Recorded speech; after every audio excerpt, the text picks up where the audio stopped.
সমস্ত ধাম ব্রহ্মাণ্ডে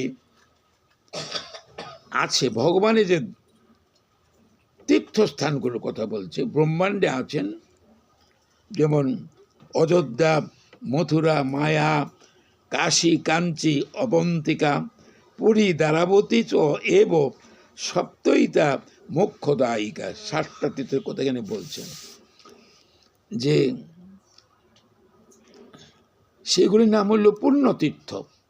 জীবকে কৃতত্ব করবার জন্য জীব জগতে এই সমস্ত জ্যোতির্ময় ধামের প্রকাশ, জ্যোতির্ময় ধামের প্রকাশ।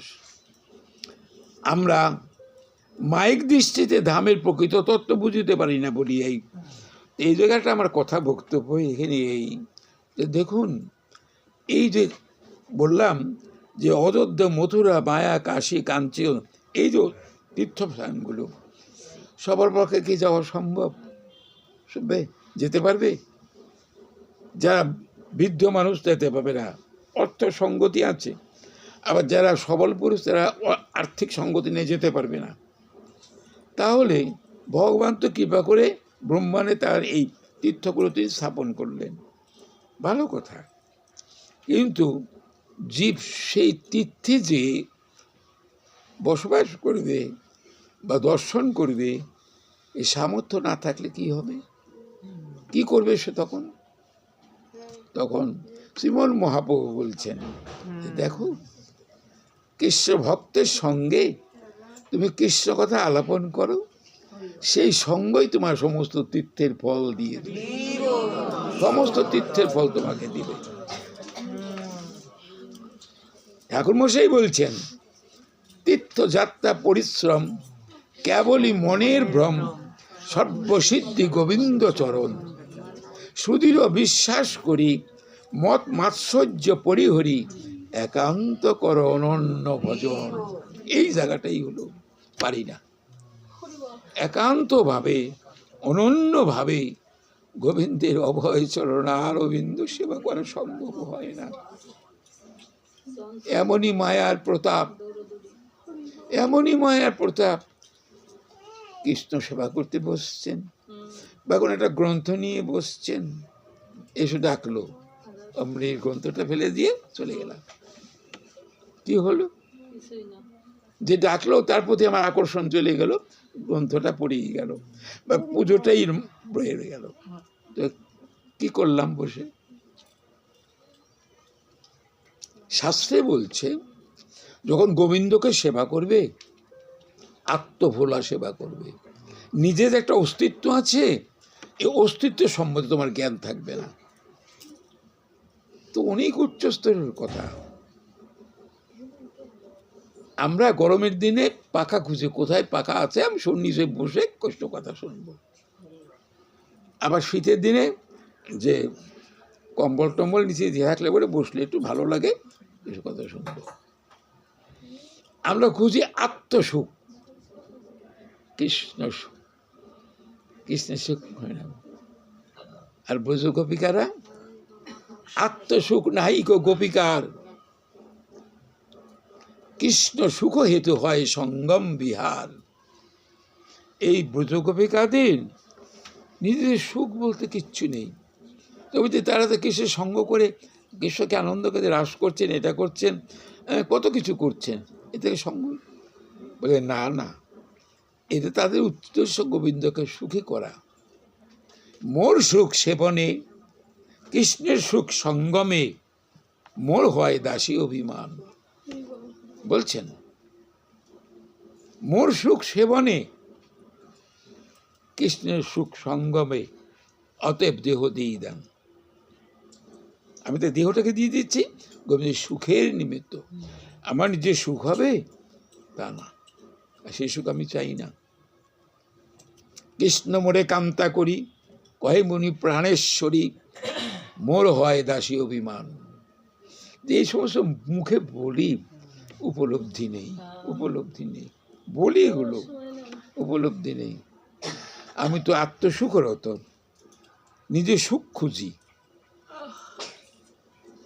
তার সুখ তো খুঁজি না। সেই জন্য আমার কিছুই হয় না, কিচ্ছু হয় না। শুনুন, কোথাও তো আপনারা যেতে পারেন না, 15 দিন একদিন এখানে বসেন, কারো কারো ভাগ্যে আছে যায় ওখানে, কেউ যায় আঙ্গিনায়, কেউ ওইখানে এরকম যায় না বেশি, কেউ সবাই তো আর যায় না।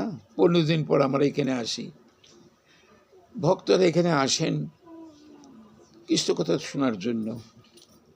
তো এখন যদি এখানে বসে আমরা অন্য আলাপ করি বা একটু ইন্দ্রিয়গ্রস্ত হয়ে পড়ি, তাহলে আমাদের আশাটা তো ব্যর্থ হয়, এসে কোনো মূল্য থাকে?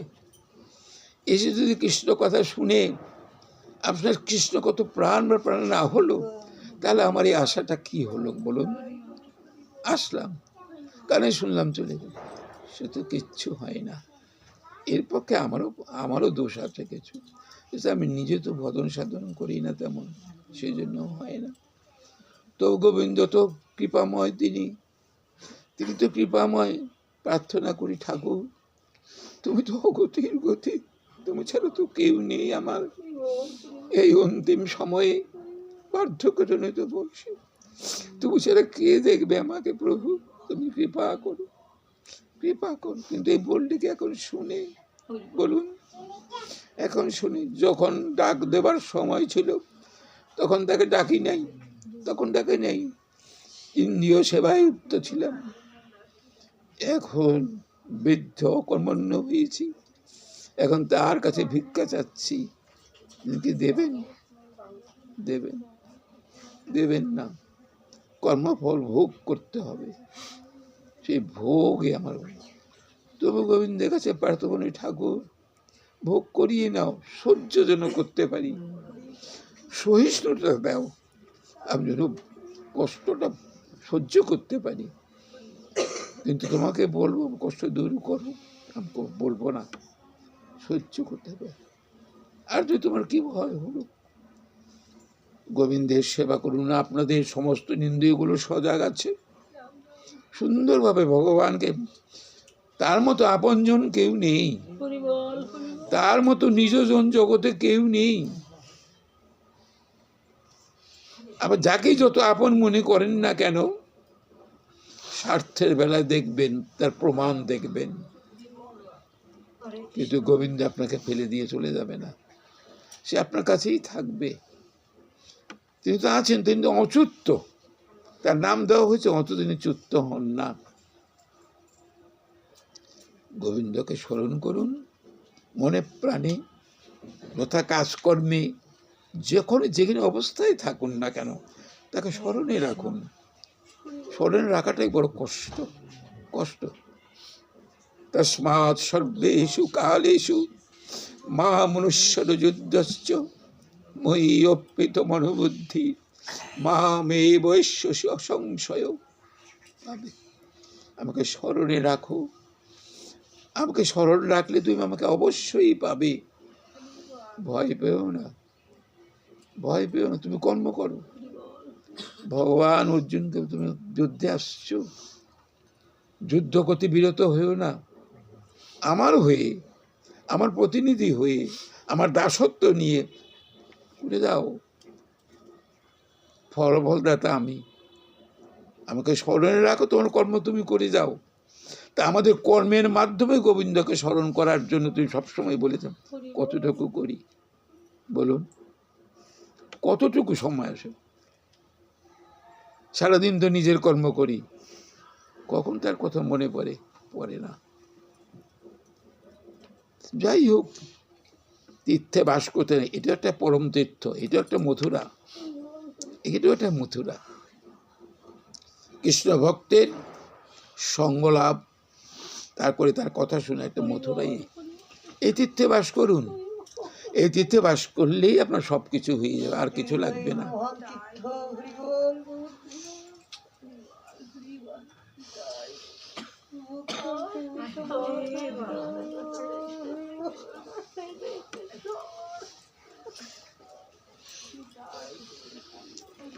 মহৎ সেবা বিনীত ভক্তি পথে প্রবেশ অধিকার হয় না।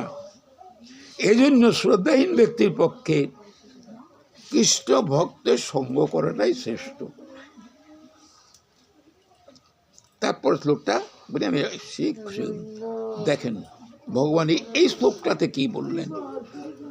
শিনতাং সকথা পুণ্য শ্রবণ কীর্তন হৃদন্ত অভদ্রাণী বিদুনাতি সহিত সত্যাম। এটাকে ব্যাখ্যা করছে এত সুন্দর, অনেক বড় ব্যাখ্যা আছে। সেখানে বলছেন ভগবান এত করুণাময়, গোবিন্দ শুনতে চায় না, শুনতে চায় না। ভগবানের এই যে কথা শুনতে যে না চাওয়ার যে আমার অনাগ্রহটা, কখনো আগ্রহ জাগবে? জাগবে কখন? বলে তোমাকে জাগাতে হবে না, তুমি কান পেতে খালি শোনো, তুমি কান পেতে শোনো, ভালো না লাগলো তুমি শোনো, শোনো। আর কথা তো কতই শোনো, আমার কথা শোনো। শুনলে পরে কি হবে জানো? আমি আমার কথার মাধ্যমে তোমার অন্তর্জগতে প্রবেশ করব, প্রবেশ করে তোমার যত জন্ম জন্মান্তের মলিনতা, সংস্কার, পাপ, কুসংস্কার, অপরাধ সব আমি ঝাড়ু দিয়ে পরিষ্কার। আমার কথা শুনুন, গোবিন্দের কথা শুনুন। শুনলে 8টা বাজে, আপনারা শুনছেন কষ্ট করে, আপনাদের শান্তি দিতে পারি না, আনন্দ দিতে পারি, এটাও আমার দুঃখ। দুঃখ এটাও আমার, যে আপনাদের শান্তি দিতে পারি না। আর যাওয়ার সময় হয়ে আসছে, কখন গোবিন্দ নিয়ে যাবেন আমাকে, তাকে প্রার্থনা করি, আমার জন্য একটু প্রার্থনা করি। আর এই ভোগায়তন রেখে ভোগের জন্য তো আর জন্য প্রয়োজন পড়ে না আমার। আমি এখন চলে যেতে চাই। শেষ করে দিচ্ছেন? হ্যাঁ, কেন? ওই যে ওই মাসিমার পুতির বউ মারা গেছে, তাই সেই উপলক্ষে আমাকে একটু ফল টল কিনে দিতেছে, একটু দনি দিতেছে। মাসিমার পুত্র বউকে? ওই যে বুলার মা, বুলা। আচ্ছা, ও কি ওনার ছেলের বউ মারা গেছে? হ্যাঁ, ও তার আত্মার মঙ্গলের জন্য? ও আচ্ছা, যাক, সমবেত ভক্তমণ্ডলী, ওনার ছেলের বউ জগৎ থেকে চলে গেছে, আমরা সবাই চলে যাব, আমরা সবাই চলে যাব আগার পর। তো ওনার জীবাত্মার জন্য মঙ্গল কামনা করছেন। আপনারা সবাই মিলে গোবিন্দের চরণে প্রার্থনা করবেন, এই জীবাত্মা যেন আবার এই কর্মভূমিতে এসে এগুলো মানে না ঘাটে, গোবিন্দের শ্রীপাদ পদ্মে আশ্রয় করে সেখানেই থাকে। আমরা গোবিন্দের কাছে এটাই, এখানে আসলেই তো কষ্ট। এই জগৎটা আনন্দময় কার কাছে? যে আনন্দকে পেয়েছেন, যে লাভ করতে পেরেছেন, যে আনন্দময়কে লাভ করতে পেরে তারই আনন্দ। এছাড়া আমার মতো ভজনহীন জীবের দুঃখ, কষ্ট, জ্বালা, যন্ত্রণা, অভাব, অভিযোগ, রোগ, শোক, আদি ব্যাধি এগুলো আমাকে জর্জরিত করবে, এগুলো আমাকে জর্জরিত করে রাখবে, মুক্তি দেবেন আমাকে। কিন্তু সে আনন্দময় পরম পুরুষকে যারা অন্তর্জগতে স্থাপন করে, বেদিতে স্থাপন করে, তার স্মরণে মননে আছেন, তাদের জগৎটা আনন্দময়। গীতায় দেখবেন, কিং পুণ্যা ব্রাহ্মণা পুণ্যা ভক্তারাজরীশ্বয় তথা অনিত্যম অসুখম। অনিত্যম, এটা নিত্য তো নাই, চিরদিন থাকবে না। যে সুখে আছো, এ সুখ থাকবে না, এ সুখ থাকবে না। তা তুমি কি করছো? তুমি তোমার রাজস্ব দেহ পেয়েছো, আমাকে ভজন করো। ভজন করি তো তার সক্ষতা অর্জন করেছেন, সক্ষত তিনি যে সখা পেয়েছেন এমনি এমনি নাকি, ভজন সাধন করেই তো। তারপরেও তাকে বলছেন তুমি রাজস্ব দেহ পেয়েছো, তুমি যদি সুখ আশা করো তা আমাকে ভজন করো। সুখময় তিনি, তার ছাড়া কোনো পথ নেই। আমরা গোবিন্দের কাছে সকলের জন্যই প্রার্থনা করব, ব্যক্তিবিশেষ বড় কথা নয়, সবাই জন্য গোবিন্দ যেন কৃপা করেন, সবাই যেন কিছু সময়ের জন্য গোবিন্দের অভয় চরণারবিন্দে বসে তাকে একটু ভাবতে পারেন, তাকে যেন ভাবতে পারেন। তাহলে নিতাই গৌ সীতানাথ